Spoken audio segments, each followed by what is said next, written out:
आप सबों को मेरा नमस्कार। अभी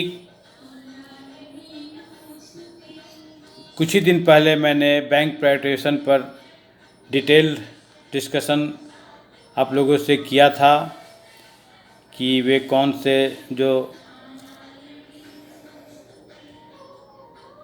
बैंक जो अभी जिनका मर्जर नहीं हुआ है उसका ज़्यादा चर्चा में है कि जो वित्त मंत्री ने जो ऐलान किया था कि इस फिनंशियल ईयर में 2 बैंक और एक इंश्योरेंस कंपनी का प्राइवेटाइजेशन किया जाएगा। इस पर मैंने डिटेल डिस्कशन किया था और ये भी कहा था कि जो मुख्य से जो बैंक ऑलरेडी मर्जर हो गए हैं वो अभी इस लिस्ट से बाहर रहेंगे, जैसे कि बैंक ऑफ बड़ौदा का में विजया बैंक और देना बैंक का मर्जर हुआ था। पंजाब नेशनल बैंक में ओरिएंटल बैंक ऑफ कॉमर्स का मर्जर हुआ था। उसी तरह स्टेट बैंक में जो सभी एसोसिएट्स बैंक हैं उसका मर्जर हुआ था और केनरा बैंक में सिंडिकेट बैंक का मर्जर हुआ था। यूनियन बैंक में यूनाइटेड बैंक ऑफ इंडिया का मर्जर हुआ था। तो इस तरह से जो 6 बैंक का मर्जर हुआ था और अभी 6 बैंक बचे हुए थे, तो उसी में अब ये चूँकि वित्त मंत्री ने ऐलान किया था कि इस फाइनेंशियल में 2 बैंक का प्राइवेटाइजेशन किया जाएगा, तो अभी तक यह एक संशय का विषय बना हुआ है कि वे कौन से 2 बैंक हैं जिनका प्राइवेटाइजेशन होगा। और बैंक प्राइवेटाइजेशन को लेकर जो वित्त मंत्रालय ने अपने थिंक टैंक नीति आयोग जो बनाया है उसे विचार विमर्श भी शुरू कर दिया है और इस संबंध में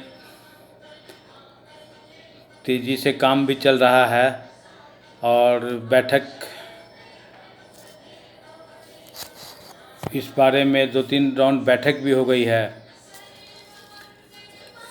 और इस बाद जो नीति आयोग की सिफारिश के बाद मंत्रिमंडल स्तर पर एक कोर कमेटी का गठन हुआ है और वह कोर कमेटी में आर्थिक मामलों के सचिव, राजस्व सचिव, व्यय सचिव, कॉरपोरेट कार्य मामलों के सचिव, विधि सचिव, लोक उपक्रम विभाग के सचिव, निवेश और लोक संपत्ति प्रबंधन विभाग के सचिव और प्रशासनिक विभाग के सचिव इस कोर कमेटी के मेंबर हैं। सचिवों के कोर समूह से मंजूरी के बाद अंतिम नाम इसकी मंजूरी के लिए वैकल्पिक मैकेनिज्म तंत्र जो होते हैं, जो काम करते हैं, उनके पास जाएगा और अंत में प्रधानमंत्री की अध्यक्षता में या मंत्रिमंडल में पेश किया जाएगा। तो ये लेकिन अभी तक ये कौन 2 बैंक होंगे इस बारे में अभी तक कोई संशय ही बना हुआ है। लेकिन आपको ये बता दें कि मीडिया रिपोर्ट नीति आयोग ने 4-5 बैंकों का नाम सजेस्ट किया है, इस जैसे कि प्राइवेटाइजेशन की लिस्ट में bank of Maharashtra, Indian overseas bank, bank of India, central bank के नाम की चर्चा है। लेकिन प्राइवेटाइजेशन के पहले फेज में सरकार बैंक ऑफ महाराष्ट्र और इंडियन ओवरसीज बैंक के नाम पर मुहर लगा सकती है। और मैंने पहले भी जैसे कहा था कि नीति आयोग के अनुसार जो स्टेट बैंक जिसमें उसके एसोसिएट बैंक का मर्जर हुआ और जिन बैंकों का पिछले कुछ समय से मर्जर हुआ है उन बैंकों का प्राइवेटाइजेशन नहीं होगा।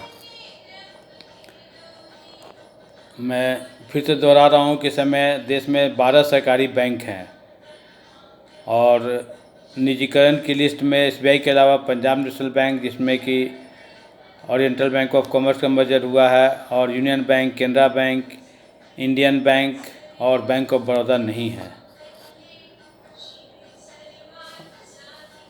क्योंकि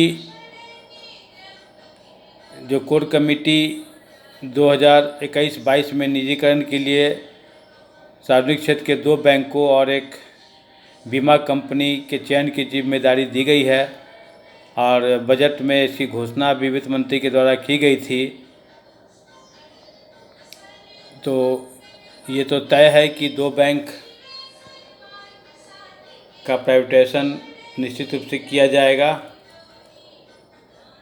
लेकिन उन्होंने मंत्रालय ने और कोर कमेटी ने कहा है कि ग्राहकों और वहाँ काम करने वाले जो एम्प्लॉय उनके हितों की पूरी तरह से रक्षा की जाएगी और वेतन पेंशन आदि सभी का पूरा ध्यान रखा जाएगा। तो ये प्राइवेटाइजेशन को लेकर मैं आज का यहाँ चर्चा किया था और आज की चर्चा मैं यहाँ ख़त्म कर रहा हूँ। जैसे इस बार नया अपडेट आएगा मैं निश्चित रूप से आपके पास लेके आऊँगा। तो आज की चर्चा मैं ख़त्म करता हूँ। सबों को मेरा धन्यवाद।